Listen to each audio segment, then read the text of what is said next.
Okay. Yes. Hi, good evening, everybody, and thank you for joining.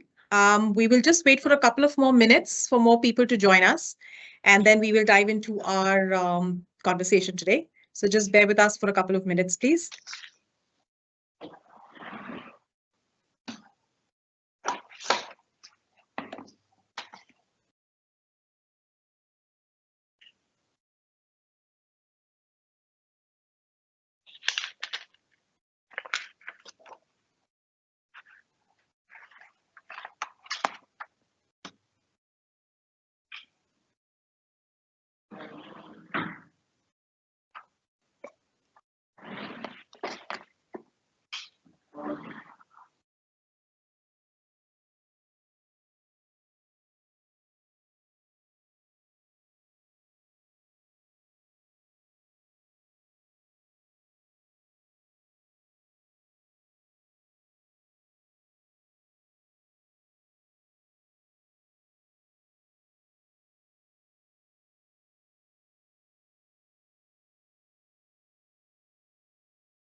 Supriya is on mute, I think.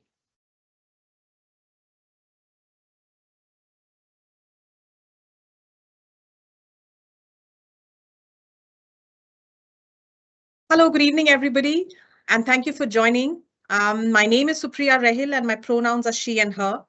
And in observance of International Day of Persons with Disabilities, we bring you a very engaging dialogue as we explore a topic that is transforming our perspective in both our personal and professional spaces. Neurodiversity teaches us that differences in how our brains function aren't problems to be fixed, but rather qualities to be celebrated. Conditions like autism, ADHD, and dyslexia represent diverse ways in which people experience the world. So, by becoming more aware of these traits and how they influence experiences and interactions, we can create a more inclusive environment for everyone. We are fortunate to have with us an insightful panel to help us navigate this conversation. Leading the discussion today is our moderator and our CFO, Saurabh Taneja, and he is also the executive sponsor for SUBL, which is our ERG for persons with disabilities.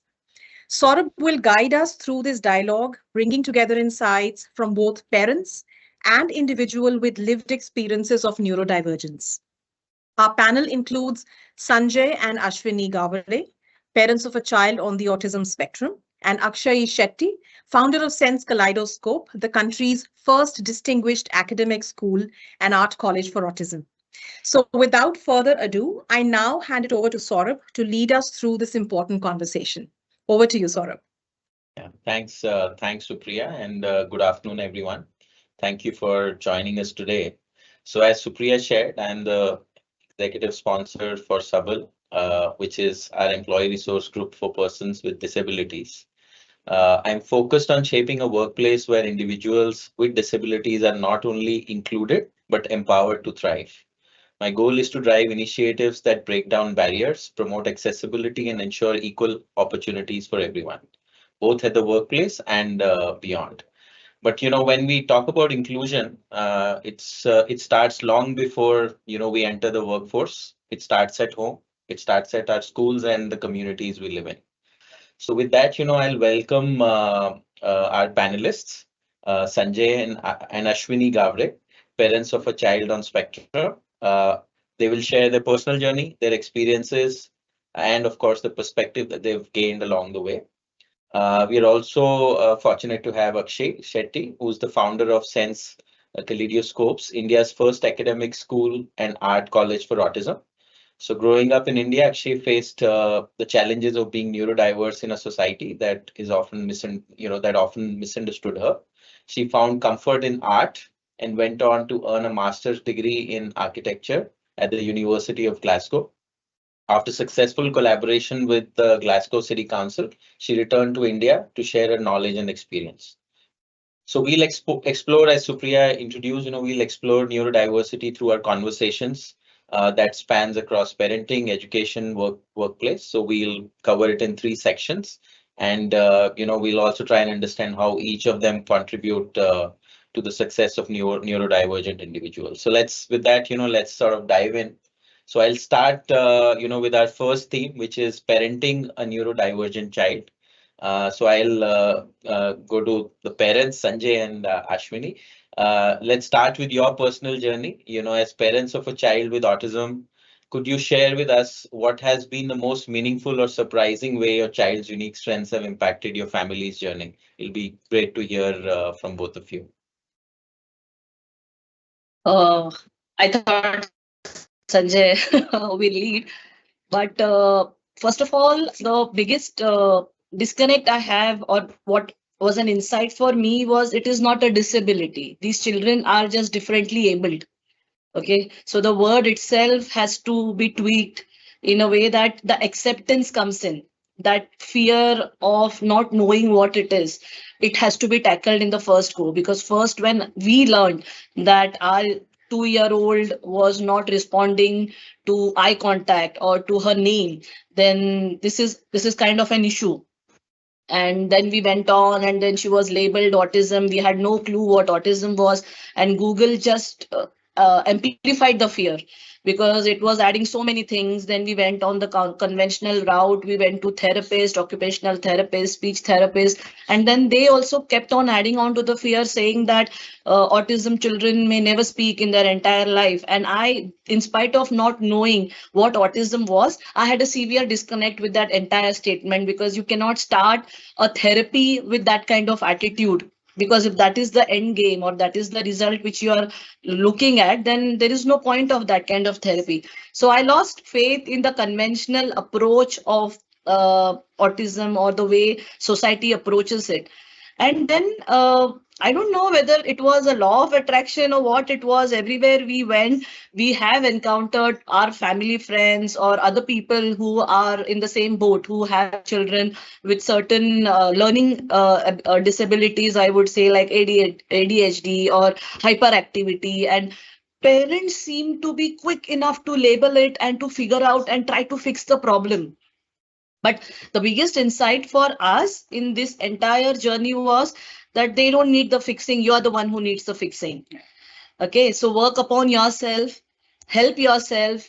First of all, get the acceptance of what it is, and don't treat it as it's a problem which has to be tackled. Right? First of all, love your child and appreciate the child who has been given to you. Let's start from there, because if your attitude towards your child becomes that, automatically everyone around, even the child, understands that it's okay for them to be who they are. They may not be able to express, but they definitely understand the emotions. They definitely understand when they are being loved or they are not being loved, or they are being ignored. So for parents, for all the parents out there, I will just say that it's okay. It's completely fine. Your child is just a little different from what the regular society calls normal, but it's okay. It's not a problem. Let's start with acceptance and let's start with appreciation and gratitude for what you have, because then you will be surprised on how things and how situations or how solutions come up, in the way that you can take forward your child's bringing up or even education for that matter. You will be surprised. Till now we haven't enrolled our child in a special school. She goes to a normal regular school. So for me, that was the reward I got for the acceptance. Yeah, and I can just build on to that, right? Because this is goosebump stuff. Uh, Once the acceptance was done, it was beautiful to see how everybody in the family reacted to it, right? And I think that's been the most significant learning and a spiritual practice for me as well personally. Once you know who she is, then it's amazing to see how people respond to her, how people are, taking care of her. And it's not just people who know her. I mean, I can share multiple examples where we've taken her out to a mall or to a garden, and then she's sitting there alone and just, in her own world playing.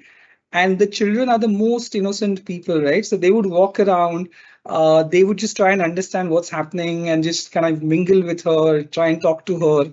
The whole system, the way it impacts and the way it responds to them has just been an amazing journey. I think so. As a family, as people who know her, it's been an amazing journey. Once we got over the hump of saying, acceptance, and then she doesn't need fixing. It's we who need fixing and, understanding what that really is. Thanks, Sanjay. I think it starts with acceptance. That's a great takeaway from what you said. So Akshay, I'm sure you've seen the impact of these trends in your work as well. So how have you observed neurodivergent children expressing their strengths through art and creativity? Do you see parallels between their home lives and their development in a creative environment?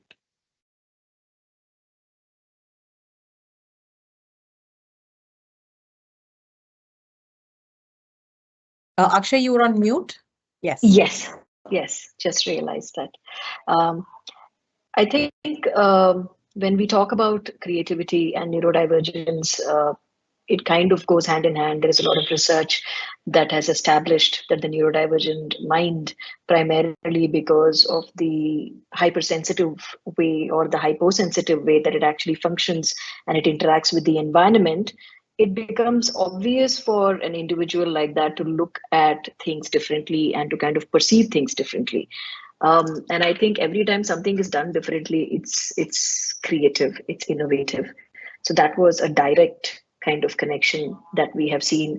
With regards to what we do at Sense Kaleidoscopes or what the main philosophy is, the intent was to create a level playing field. I don't know, I was recently watching this movie called as Out of My Mind, in which there's a very powerful line she says.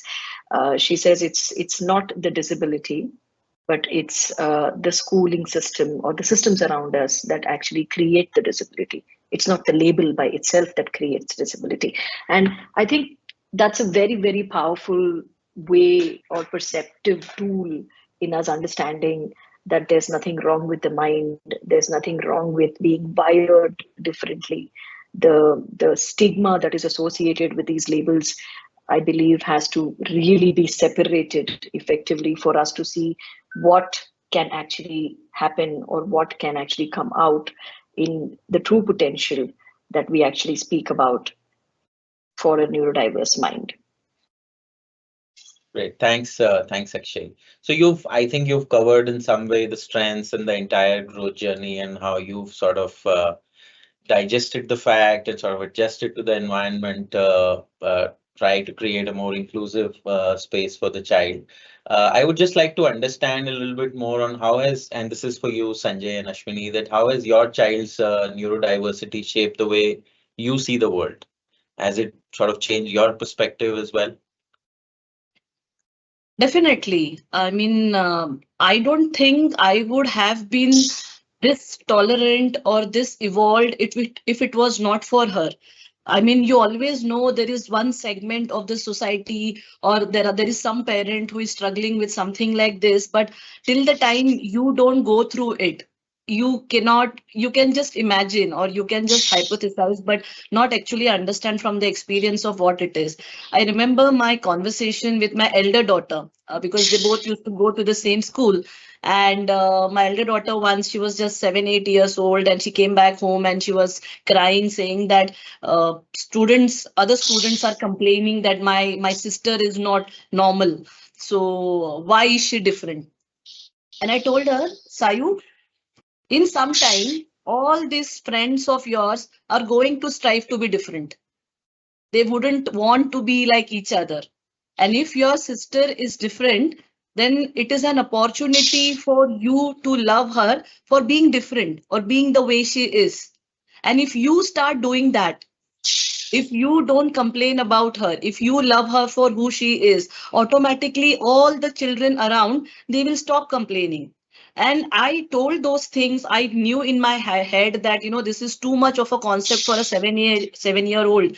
But I was surprised that she was actually doing that, and her whole perspective, her whole experience. In fact, whenever I used to go to pick them both up, there used to be maids who used to walk up to me and tell me that your younger daughter today responded to us. She smiled at us, and they used to be so happy as if it was a reward or something.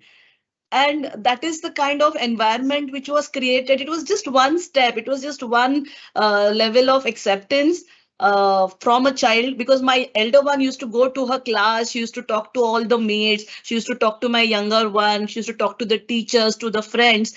And that is how the entire journey was. I mean, see, as it's like it's normally said, right, whatever we are preaching, it is also good for us to understand those things and practice it. And I saw that with my daughter, and she became like a you would say a validation.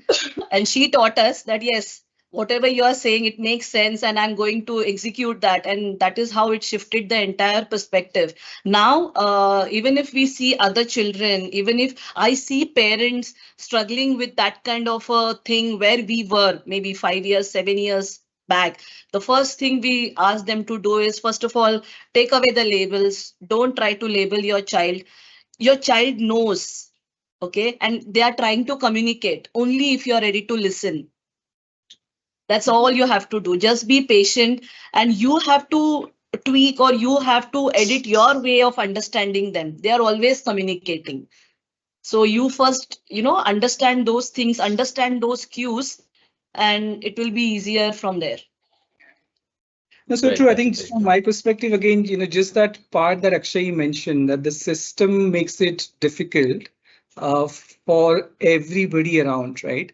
From that perspective, I think personally, I've learned a lot of patience. I've just been blessed with this whole sensitivity that comes with it, right? So today I'm hypersensitive to anything that happens around me or any conversation that happens. You just very tuned in because in fact, over 15 years, we've discovered the joy of in the moment, right? Because there are certain things that we would be working on, wouldn't work. And then just one fine moment, she says something, she sings something, and you're like, oh, why? That's the moment, right? So I think that sensitivity and patience is something which is just built personally for me. And we also have got glares. Okay, whenever we take her out into a mall, there will be people who will be looking at us or staring at her.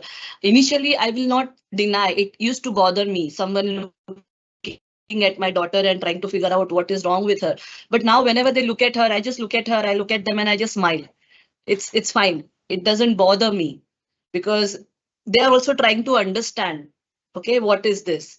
And that's fine. I don't have to explain this to anyone, and I don't need to feel uncomfortable about it, or I don't need to make her feel or fix her in a sense that saying that don't do this, don't do that, people are looking at you. And it nothing like that. I think it is the acceptance. See, I will be very frank. Before my first child, I used to think of myself as a very patient person, but she broke that myth for me. She tested my patience to my limit. But with my second child, it is just it is so much of acceptance, in a sense that I accept even my in-laws and whole of Sanjay's family and everyone now. So I think it makes you a better person if you are ready to take it up as an opportunity. And I think there is no other cure or no other medicine other than love and total complete acceptance. That's all to it. Right. No, that's a great insight. So basically, the acceptance starts at home, and then of course everyone follows. So coming to you, Akshay, from an educator's perspective now, how do you think this worldview can be nurtured both at home and, let's say, in school environment? I think Ashwini is kind of hitting it on the head. She started telling acceptance, acceptance, acceptance, and it's something that I speak a lot. Being neurodivergent myself, I think one of the takeaways I had, and luckily at that time when we were growing up, catching dyslexia, catching ADHD in those times was not something that was done. So we were kids who just walked around and did what we did and were called lazy, naughty, whatever, but not these words. We had to cope, we had to work because there was no label that could support and say, oh, you know what, it's because of this that this person cannot do this. I think that was a good time. I think it was a time when there was possibility. I think these labels, though I have a lot of value for what science has put on the table, I must not take that away, because today as an educator myself, when I deal with more complex uh, children and more complex minds, it's useful to know that, okay, there is autism, there is ADHD, there is schizophrenia, and all of this coming together. So then as somebody who's providing a solution, I go like, all right, so what are the different things that I will have to put together so that I can give the best environment for this individual? So I'm not taking that away, but I also feel that sometimes it can create a perception box around you as a parent, as an educator, as a society. And that perception box becomes so strong. And actually, our own perception boxes are very, very strong. I think what Ashwini is saying is that the little one broke that perception box for her in every way that was possible. And that is truly what I believe is called as acceptance. I think for each one of us, the journey is different. And I know that each one of us pursues that in our life for some reason or the other. I wish that never ends, because that's truly how we can experience, what we are all wanting to talk about. We are talking about this oneness, this idea of there is no other. Ramana Maharishi talks about that. He says, there is no other. So what are you talking about? How can this bother you? It's all you. So for me, as an educator, I've very strongly followed that path, understanding it personally from my own experiences, having a mom who was fantastic, never always said, lazy child, get on with it, do it. If you can't do this, let's try something else. So I think just that confidence that my child can do, the confidence that this human being over here, irrespective of the label, is capable. Presuming competence is a very, very huge thing for any child. And we must remember that we are talking about children. We're talking about impressionable minds. If I, as an adult, or if all the adults around that child believe that this child cannot do, then that's it, right? My reality is what you are going to project over me, at me, for me, by me. So I find that as a very, very powerful tool, presuming competence, and to ensure that we do everything in our power to help a human being believe that they can. Great. Thank you. Thank you. I think we'll, with this, perfect segue to move to our next subject or next topic, which is empowering neurodivergent individuals through education and art. So, Akshay, I'll start with you. You worked extensively in this space, where you have an autism school, you've integrated art into it. So what was your initial inspiration for creating this space, and how do you see this transforming these, the lives of these kids? Like I told you, growing up, while I give it to my mom, I think I pretty much survived because of her. But the systems around me were very unfriendly. And then I took away with my education for my master's to Scotland. And that was a completely different world. I realized that it was possible, and I saw firsthand that it is possible to create environments that will make you feel like you can thrive in them. Here, I was growing up in the midst of environments that made me question my choices, made me think whether something was possible or not. And that's not what environments are supposed to do. That's not what learning environments are supposed to do. So when I came back to India, I saw that there was not much movement in that philosophy of the system, the educational systems. So we set up as a research foundation, and our main aim was to ensure that we could create systems that could make people understand that these environments are possible. I mean, we have the Waldorf schooling system, we have alternative educational systems that were created across the globe and now are coming into India. And this is for the neurotypical mind. It wasn't done specifically to say, okay, a special school for a special mind. No. And to be very honest, I don't believe in the idea of the normal. I don't know what this normal is that everybody's talking about. So it just means that my mind kind of adapts to a certain way of learning. Krishnamurti, who's one of the biggest philosophers who was very much over here in India, talked about experiential learning. Taking away from all of those philosophies, we said, okay, we are going to create a space in India that is going to say that belonging is going to become easy over here, irrespective of the type of mind you possess. And at the same point in time, to be able to follow your dreams. I saw that, especially in the art space, there is no art college, there is no program over here that can enable young adults with autism specifically and say, okay, we are going to take you up there where you need to go or where you want to go. That is where we kind of focused our work. We said we are going to create a curriculum, we are going to create a space. For me also, what was important was to create a group of peers around them, to create a system where they could experience life just like any other normal child. They could have friends, they could do what they wanted to do. I think for me, that's very important. I've grown up quite isolated in my journey, and I really, really value that ability to be able to connect. And I feel that if human beings can't connect, irrespective of what we pursue vocationally, non-vocationally, I don't think that the quality of life is going to matter.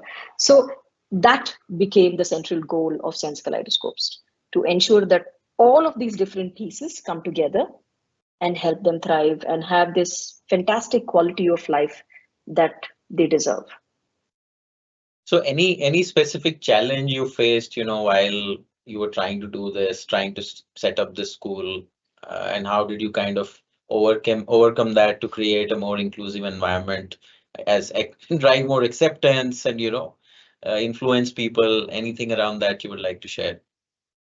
Yes. Oh my! When you say any specific, my mind just went through like everything was a challenge. There's not one. First of all, trying to set up a space and very, very strongly saying, no, I'm not going to associate myself as a special school, because that was not the deal over here. Trying to tell myself and my team that we are going to build an organization that is going to be at the same equal level of any other art university. In fact, on par excellence, doing world-class work, ensuring that we give the children the best of resources, the best of teaching staff, the best of space, anything and everything that they need. I'm sure you know how the NGO spaces work over here. It's about like, how can you do it with the least resources, with the least input, and so on and so forth. So I went against all of those things. And I said, no, why? Here you say in one level, there is a mind that is struggling and has challenges. And on the other hand, you say, let's make it cost effective. I'm like, I don't know how to do something like that. And that's not the deal here. So working with perception, because every time somebody walked in and said, oh, you really think this child can do this? I mean, I wish I could, share some images of the artworks that my students have done. It will blow your minds. I promise you, it will. So that is the quality of stuff that came out of these minds. They can't speak to you. They can't authenticate verbally that what is coming out in that piece of paper, what it means, and break it down for you, and so on and so forth. But it is their art. It is their expression. And setting that up, bringing people, that is their own families, to believe that there is this capability. So it went all through. It went systemically, that is, working in the NGO space and saying, yes, I'm an NGO, but I'm not going to do these things in this way. I'm going to be different from what the norm is. Going to the parent community and saying, yes, I understand this, but no, you have to be part of the program. So I run a self-care club on Fridays for the mothers of the community, because we are looking at creating more lasting visions and more large visions for around our children, and putting all of those together, breaking each of those perception boxes that Ashwini is talking about, and getting them to truly accept the children, getting them to see those things. I mean, it was interesting when Sanjay said, okay, we live in the moment, the present. And that's what makes it meaningful for us. Getting people to even try and do that, getting the teachers to presume competence, where they say, like, no, sorry, we can't. And you know how autism works. There are quite a few complications that come together. So it's faster and easier to say not possible, but learning to fight that and learning to persist. So pretty much all of it, putting the curriculum together, putting everything was a struggle at one point in time. But I can tell you for a fact that we are really proud of where we are today. Great, thank you, Akshay. Now I'll move to Ashwini and Sanjay again. I'm sure as parents, you've seen how powerful art and creativity can be for self-expression. So have you found that allowing your child to explore creativity has made a significant difference in their personal growth and development? And how do you see the role of education in helping children like yours to find their own voice? Right. So with Anvita, my younger daughter, the first understanding or the first realization was because she used to not respond to our voices, or even when used to call out her name, but she used to respond to music. So we definitely had figured that out, that there is some inclination towards music. That's what I'm saying, that your child is telling you, provided you are ready to listen. They are already letting you know what they are most comfortable with. So we tried giving her paints, we tried giving her colors and crayons, but that didn't kind of gel with her, because she used to be very fussy about her hands being dirty. But music was something which she was very inclined to. So we tried hiring a music tutor, and initially she had a lot of resistance sitting with that new person. But my elder daughter kind of volunteered, saying that I will take the music classes, let her just be around. And after 5 years, would you believe, now she takes the music classes, and within 15 days, she got any song she would listen and she would start playing on the keyboard. And today she is. I want to share a personal story as well, right? There was this time when, and she has a photographic memory. So she sees something, she remembers. She remembers a date, she remembers coordination. It's just that she's not able to express it and bring it out. So we were at this music for a very long time, and I remember this drive that we were coming back on, and I was driving, and the music teacher was with us, and he played a song, right? And he played a recording of Saisha, which is my elder one, and I heard that, and I'm like, oh, this is brilliant, right? And then he played another song, and which was Anvita singing, and I just couldn't stop crying. I just couldn't, because it was for the first time, I think I realized what it means for her to be in her true form. And that was the moment. It was almost saying the development that we saw was just exponential when it came to music. I heard that song, I stopped the car, I got out of it, I hugged the music teacher, and Anvita's looking at everybody and saying, "Daddy crying, Daddy crying, Daddy crying." And then she realized that, that's something which is just become a ritual now. So every time they would learn a new song, she would be the one quickly get it better than any of the other students that he teaches as well. There'll be a new recording which will come in. So I think we were fortunate to have the right people as well, to be kind of allow that space and just be with her at that particular time. And the art, and it's just been amazing. The way she responds to music is just amazing. So I give this to Sanjay. I mean, you know him as a professional, but when it comes to these kind of things, he will not shy away to celebrate it. I think one of the reasons my younger one loves being around him is because even if she does but one small thing, he will ensure to make it seem like a very big deal. And then she wants to do something more. And that is the kind of encouragement she gets. And and that is what it has done to us as a family. We have become more empathetic, more compassionate, and more, as you say, that something, a very small thing could also be a very big deal, and to ensure that it is a big deal. And I think that is what she has taught us. Otherwise, I think we are so much used to being all these things being so normal that we do not take up even time to give it that much of importance. But with our younger one, I think she's taught us that every small thing matters. Yeah. Thanks. I can relate with that. Sanjay recognizing people that comes professionally to him as well. So, we've spoken about parenting at home. We've spoken about education in school. I think now let's move some tracks and come to the workplace. I think that's where eventually everybody gets, as they grow and try and do different things and contribute to the companies they work for. So I think my question is to again you, Sanjay and Ashwini, that from parents' perspective, what role do you think employers and colleagues should play in creating a more inclusive and supporting environment for neurodivergent individuals, or parents like or as parents you raising those kids, how can you prepare them for the corporate life, for the work environment better? So just want to hear your thoughts on that. I think people also need to be aware of what it exactly is, because everyone as a concept knows about autism or ADHD or dyslexia, but they don't know exactly what is happening, which we also struggled in the initial years just to understand what it is. Because till the time you don't know what it is, you are just, like grappling in the dark. So the first step will be to first of all educate people, educate their organization or the people who are hiring these kind of people, or what it is, so that they bring in that kind of tolerance or understanding or patience or empathy with these kind of people, and then to probably set up maybe a system which would help these people thrive or amplify their skills and take it to the optimal level. Yeah, I think for me personally, I think I am a little scared when she steps into a corporate world, because it's the corporate world is meant for a typical or a neurotypical roles, right? There's a certain work, there's certain task that needs to happen, and she's just completely different. And when she walks into something where she needs to do or be part of something where she has to do something for somebody else, or any other task, it may not always be the most ideal situation for her.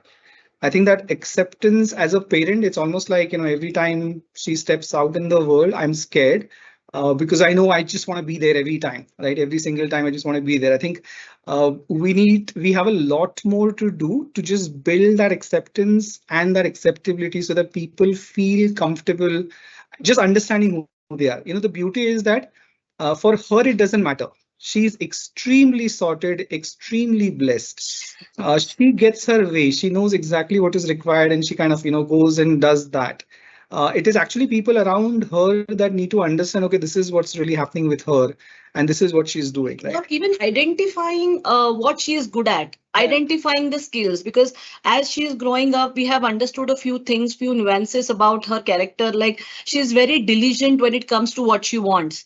In fact, me and my elder daughter kind of joke that if we put her in a managerial role, she will constantly nag us till the time we don't complete it. Like, why haven't you done it? Why haven't you done it? So you have no option but to do it. So on a lighter note, it is that, but it is the fact that you identify the skills. You need to have that kind of a vision or that kind of filter where you understand this person can fit perfectly into this role, or this can be completely perfectly executed in this manner. So if we can identify those things, these people who fall into so-called this kind of spectrum will surprise you. Yeah. In fact, she is the most, what I can say, organized person in my entire house, including Sanjay. In fact, we play a game at home, right? So she has Indian Idol as a favorite show. She knows all of the KBCs. She knows all of these shows that happen, and you ask for winners from way back in 2003, 2005, whatever. You name the year, and she'll tell you who the person is. So I think, at some point I see her on KBC winning the 1 crore, saying 7 crore, because once she knows it, she does it. And I think that's something that we just have to figure out. Okay, where she will really excel and just be there. Thanks, Sanjay. So Akshay, coming to you, I'm sure you would have witnessed such journeys, of some of these kids getting to the professional environment, getting into corporate. So what are your thoughts around that? Yes, I have worked with different corporates in Bangalore where we have, tried to create programs and engagement where there is more sustainability to how something like this can happen. Um, Having said that, while I've worked in that, I feel that there is a lot of work. I would agree with Ashwini and Sanjay. The first thing is the awareness of understanding how this mind can also adapt and how the spaces need to adapt. But that's one of the core areas that we focus in. We talk about adaptable environments and what are the different things that actually need to be put in place. I think presuming competence is very, very important, irrespective of which environment the individual is in. Identifying the skill set, extremely important to see which tasking can actually go alongside. And autism obviously is known for things like deep focus, unique problem solving skills. They do like monotony as opposed to the so-called neurotypical brain. They say that it does not like monotony. I'm not very sure about that because some of them do. So I'm really scared about boxing all of these things because I don't believe in it myself. But I think there are very key areas in the skill set that can be leveraged. And we know of a lot of stories across the world where there are Asperger's individuals who have done extremely well in the corporate spaces. So I think that it's about being able to match and enable that matching. I feel that a lot more work needs to be done between the spaces that are willing to open themselves up and the neurodivergent community that can voice itself more openly to try and understand and also kind of do the problem solving together, which will pave new pathways. And I think that the corporates are ready. They are very willing to do those things, which is a fantastic start to the process. So yeah, I guess that's my take on that. I think where there is a will, there is a way. And I think the will is becoming more and more evident. Thanks, Akshay. I'll again come back to Sanjay and Ashwini. That I think, according to you, what are some of the societal attitudes towards neurodiversity that impact the inclusion of these individuals at professional spaces? Any specific barriers that we need to all sort of cross to make it a more inclusive space for them? See, I personally have understood that that is a typical human behavior. What we don't understand, we are mostly scared of it. Right, so that is because we don't want to deal with it, we don't know how it is going to be, and it is like everything is put in one mixing pot saying that ye normal nahi hai ya ye something alag hai, yeah, and first of all it is like, I think it is equivalent to as I could say LGBTQ community. The way people are getting more understanding about it, the more acceptance is coming in, the more tolerance is coming in, the more empathy is coming in. That has to be worked upon. Even for the new parents who are going through something like this, I think counseling is the most important thing which they need to go through. Even as an organization, the counseling for people or the people who are going through something similar or on the same journey, they need to talk to someone. They need to be made to feel okay, to feel bad about this or to feel scared about this. We are trying to ask them to accept something which they do not understand, but they also need to understand that it's fine to feel the way they are feeling right now. So I think more conversations like this, more initiatives like this can help society come to a certain level where we can, think of the next steps in the sense of creating an ecosystem, understanding the skills. Because as Akshay said very rightly, with my daughter also, I have understood few things which her mind is like that. She likes patterns, she likes organization. If you give her a certain task, she will ensure to finish it. Okay, and if she doesn't finish it, she's very, very restless. I mean, these are certain qualities which I would like with my own employees. so, so I would love that with a certain person. So now, how to build, bridge the gap, and how to get her to that level where she can fit into a corporate or fit into an organization where all these skills, all these abilities can be put into a right way. I think for Great, me, great. sort Yeah. of, Go the ahead. only thing that I want to add here is I've stopped worrying about the society and the others and what's really going on. She is an eternal optimist. I think she's a crusader for the cause, and she would love every opportunity to go and speak and everywhere, right? I think I've taken the diametrically opposite view of saying that I don't really care about anybody else. There's just one life that matters to me, and that's her. And therefore I don't really move around convincing people or whatever that needs to happen. I just need to make sure that wherever she is, she's comfortable. And I think what we've seen is that at least we've been able to build that with the family, right? So you're making that circle slightly bigger and slightly bigger. And I remember, and even today, there are times when we get called to just come over. We're struggling with this kid. She's not talking, not responding, etc. And we just have to calm down the parents and saying, Acha, listen, relax. It's okay. It's not rocket science. There are different development cycles. There are different things that go in. And I think that's where it is. And today's, for example, specifically in the education world, it's extremely competitive. I mean, the kids sometimes feel like saying, parents, stay away. Because the parents are more competitive in the parent-teacher meeting than what is really happening, right? So I think long back, we just stopped worrying about the community and everybody around. We just focus on few people and hopefully just keep working with it so that the circle slightly becomes slightly bigger, then slightly bigger, and then slightly bigger. Great. Thanks, Sanjay. I think counseling, awareness, conversations are some of the themes I heard. So any last thoughts from you, Akshay, around this? How can corporate world prepare better and create a more inclusive environment for neurodiverse candidates? Well, I think it's covered, like he said, they were talking about listening, giving choices, having conversations, pretty much the same things. But I do know that there is also a very strong attempt in many corporate spaces that is making spaces autism friendly. They are looking at sensory challenges. They are looking at creating more effective routines. They are looking at how do we structure things. Just the tasking itself. I mean, I've worked with quite a few corporates who are actually looking into these detailing, and I think that's fantastic. It's really important to look at details when you're dealing with the neurodiverse mind. It's important to understand mental health, and there's a lot of conversation about mental health.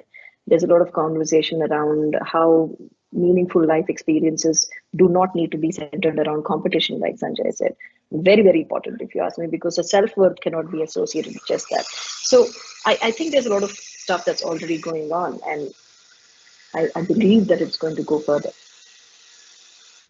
Great, great. I think some really good insights from everyone.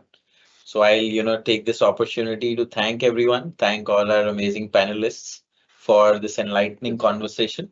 So today we've explored how neurodivergent individuals can thrive in family, educational system, and workplace environments.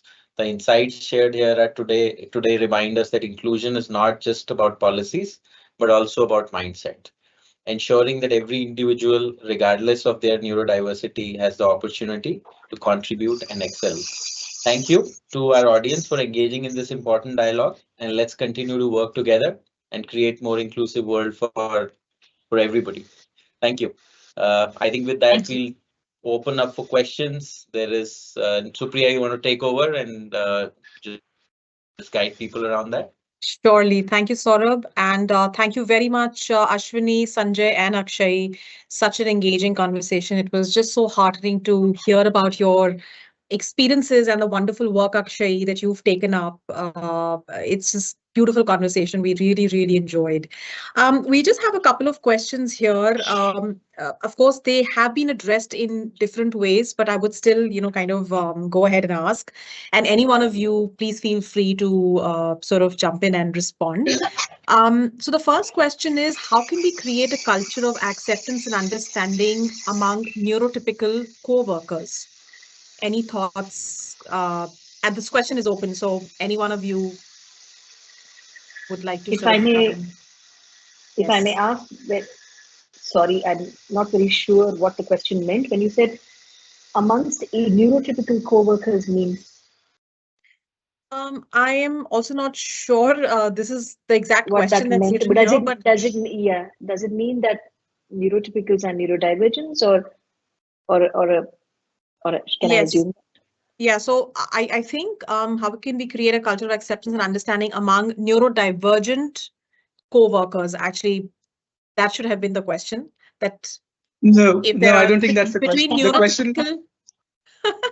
sorry, I was So just going to Yes. add saying that the question is very, very relevant. I think what's really been highlighted here is how do you build that acceptance, which so-called normal, if that's the word that we may use, because I think that's something that, and Supriya, you would know this because we've been working with it constantly to drive that inclusion. I think that acceptance from people around you comes in only when there's a personal experience, in my opinion. I think only when you have a story that you can tell, or only when you have a moment where you really felt what it meant to be sensitive, is the only way it kind of builds in. Otherwise, I think right from our child, and I have been a bully as well myself, right? So right from the childhood, it was always something that was very natural to call people names, and it was just a way of talking. I don't know how do I explain. Now I look back and I feel stupid, but I think that just passes on everywhere as we grow up, right? And therefore a lot of our instant reaction is just it's without thinking, that unconsciously you just say a few things or you do certain particular things. And I think to build that sensitivity, it takes effort, and which is what all these programs are doing. And therefore, once that sensitivity is built, people then consider that, okay, this needs to be done. And I think that needs to be done then translates into, okay, I will do this only when there's that personal moment or an experience, right, where you feel that you've made a difference to somebody else just by being sensitive in that particular moment. I think that's that's how I read the question. I think it's a great question. yes, and Okay, thank you for thank you. pointing that out, Sanjay, because it is essentially, if I also kind of now reflecting on your response, I think it essentially is about acceptance and inclusion at the end of the day. How are we educating ourselves and becoming more aware of accepting people who may be different than us? Right. And normal of care, again, I think we need to move away from using the word normal because I think it's just also slightly overrated. Akshay, any Yeah, it thoughts on is. here before we move on to the next question? No, thank you for that. See how the communication impairment works in the neurodiverse brain. Because when I listen to the question, I go like, "Oh my God, what?"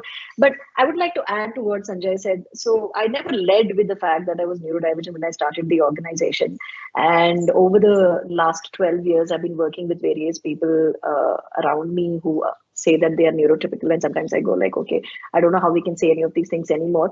But just being authentic in who I am and how I am. Essentially, I over a period of time, the people around me started to accept me because I accepted myself completely, wholly, happily in the way that I am. And not to kind of spotlight, but I feel that somewhere it's also the responsibility of the neurodivergent community to ensure that we are comfortable in our own skin and we are willing to accept our strengths and weaknesses before we start asking the people around us to do that. So I'm a huge believer of that.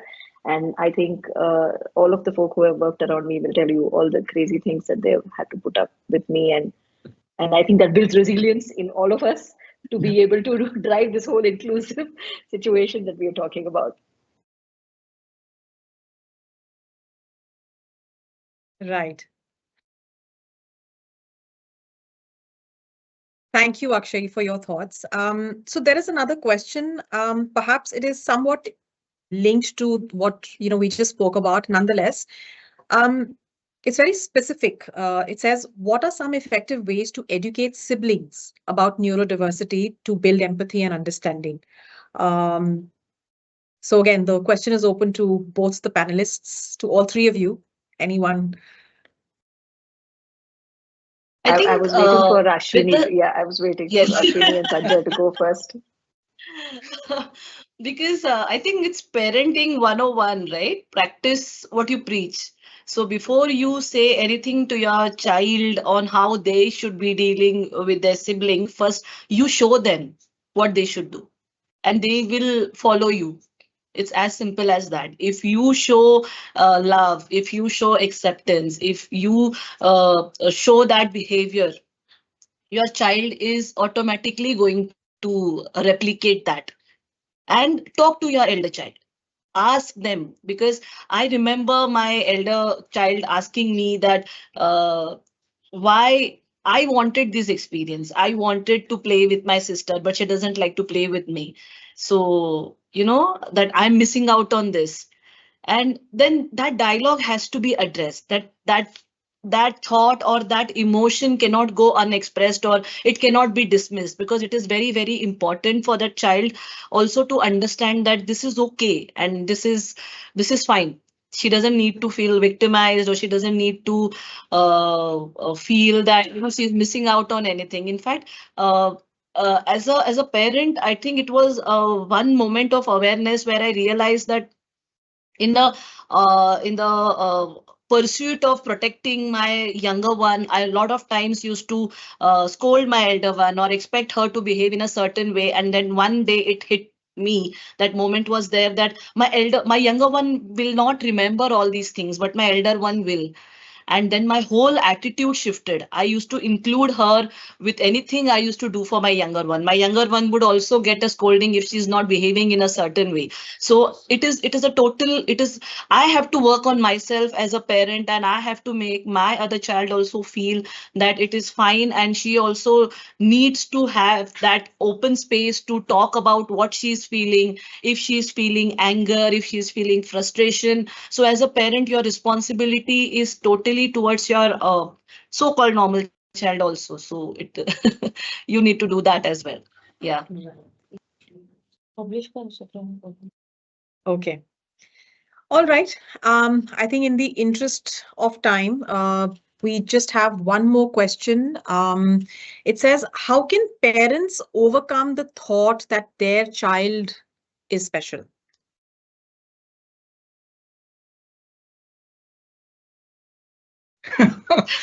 Why you want to overcome that thought? I would ask. My child is special. I'm very, very special. I'm specially blessed. There Because can't be a if you better answer than that. There can't be a better answer than that. You continue, but because I think you answered even it in my listening view. to that is making me feel so good that my child is special. It is why you want to attach a negative connotation to that word. Okay, so my child is special, and I am a very special parent to be blessed with that kind of a child. I don't want to overcome that. I love my daughter the way she is, and yes, I believe that I have been chosen, or Sanjay has been chosen. We as parents have been chosen for this job because somewhere we are capable of doing that. That's all I would say to all parents. And this is an opportunity for you to know more about yourself as a person. So evolve, and at least for me, I'm trying to be a better person day by day. And it's all because of my younger daughter. Wonderful.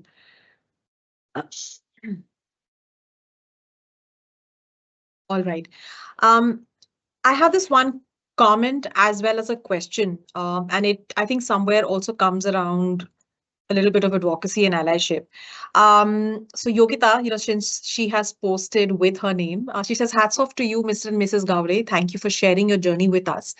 All said and done, when it comes to inclusion for any community, there is always a point of view from a group of people that why special treatment is provided to these people, like to that particular community. So her question is, how do we address these people, especially when everyone has had their own struggle in one way or another? Any thoughts there from any one of you? If I can take that, I think two ways the word special is being misunderstood and possibly misamplified as well over here. Saying special child, and then we have to do special things for this special child. I think all of this is very complicated, and that's where I very strongly believe sometimes this is the war of words. And being dyslexic, I should not say that out in public, but I'm just going to say it. I don't have that much respect for words. I believe more in actions than words. And I think that there's a very simple lesson in life that we are all taught. And I know that we are all taught this. We are told that before you do something to somebody else, ask yourself, are you going to do that with yourself? And once you know what you're going to do with yourself, please do the same with the other. Then nothing is going to be special. Nothing is going to be privileged. Nothing is going to be underprivileged. We're not going to have time for this conversation because it won't exist anymore. So I feel that would be my response, to be able to kind of look beyond that. Yeah. Wonderful. I think from a system standpoint, the only thing that I'll build on to that, right, is that there is this, how do I say it? There is difference, right? I think and Akshay kind of referred to that behind about all the science behind it and what really is. We as human beings tend to generalize everything because then it makes more sense for me to navigate the world, right? So there are certain assumptions, certain beliefs which just generalize, right? But it's not true. When you truly appreciate diversity, it's overwhelming because everything is very unique and everything therefore the blessed souls will walk around with everything is good kind of an attitude, right? And I think it's that awareness that people need to reach. While you don't get there, I think in my view what happens is that when I know that there is truly a difference, right? There is difference. There's no denying that. I think there is spectrum. There are different ways different people behave, and we need to respect and understand that first, right? To say that, okay, it could be different, and avoid the whole generalization to say, okay, here is how I'm going to deal with it, right? Because I don't want to deal with 100 things. I have a general rule which takes care of 90 of them, and that general rule works for me. I think the power is in the conversation, right? So I wouldn't generalize to say there is a one way of working with every community, or therefore special privileges and special things. It's like, you have friends, and with each friend, how you spend time and how you enjoy is very different. It's not a one formula that applies with everything, right? Same with love. I think everybody has that. So that uniqueness needs to be accepted, and rather not get into complications of how the community and therefore what needs to happen. I think the power is in the conversation. The more we keep talking. I agree with Sanjay. I agree with Akshay saying that it's as simple as putting a ramp on the bank for people who cannot walk. Right? For us, it may look like a special arrangement, but it is just making life easier for the people who cannot walk, who cannot use their legs, or who cannot use their limbs. I think it's human beings human. That's it. There is nothing great about it.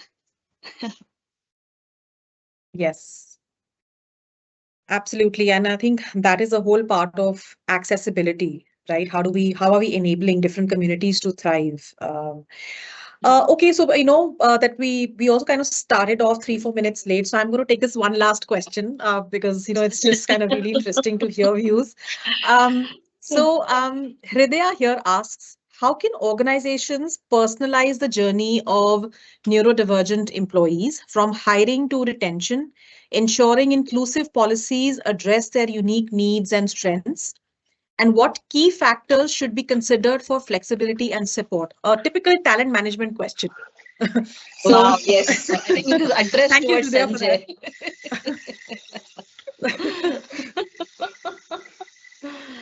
So before I spoil it with my typical response, Akshay, do you want to take that? I don't want to take it. I'll be very honest. But I'll share something.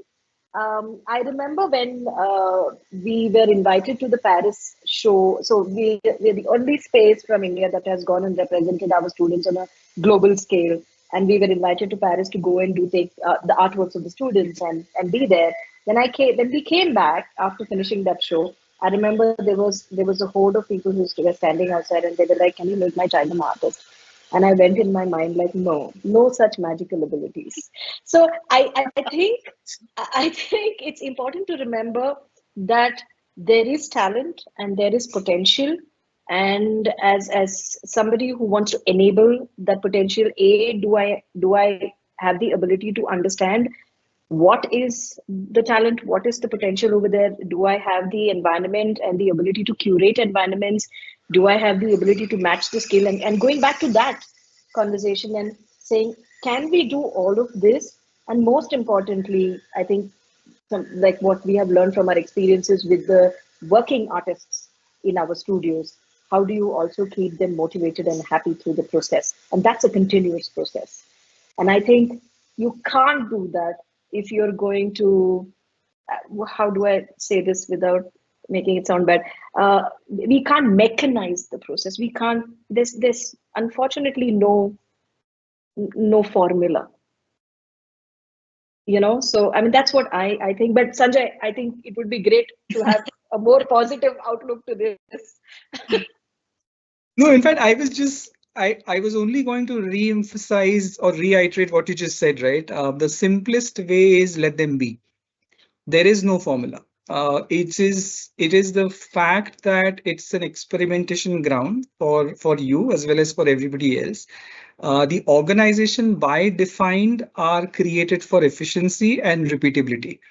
And therefore, some of these practices, policies may exactly be the systemic problem that we're trying to deal with.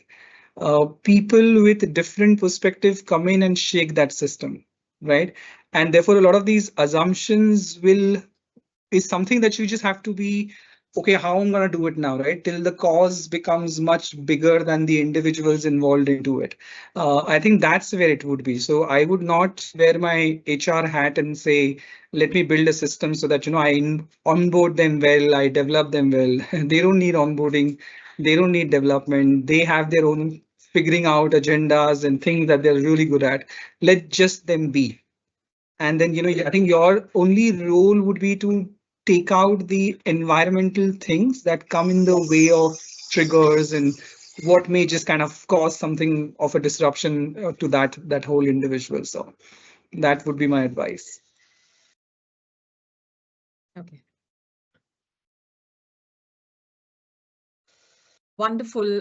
Thank you so very much. Saurabh, any last thoughts from you? And then we can, of course, wrap up this beautiful conversation that we've had. But yes, very, very, it was just beautiful to hear Akshay and your experience, Ashwini and Sanjay. Thank you for being here. And thank you, Saurabh, very much for moderating this entire dialogue. Over to you. Any last thoughts from you? And then we can call it a wrap.